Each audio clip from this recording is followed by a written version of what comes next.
You don't need a marimba or a vibraphone to sound like one. There's a synth inside Ableton Live called Collision. It doesn't use samples or wavetables, it models the physics of real materials, how a mallet strikes wood, how metal plates vibrate, how air resonates through a pipe. Collision creates sound from scratch by simulating impact and resonance in real time.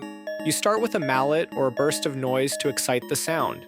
Then you send that energy through resonators that behave like strings, beams, membranes, or plates. You control the material, the size, where it's struck, how it decays, and how it responds to velocity or pitch. It's not just realistic, it's expressive. You can turn a rubber mallet hitting wood into a shimmering metallic echo, or make something completely unnatural, like a glass sheet inside a steel tube bending from MPE pressure. You don't need to load sample libraries or buy Kontakt instruments.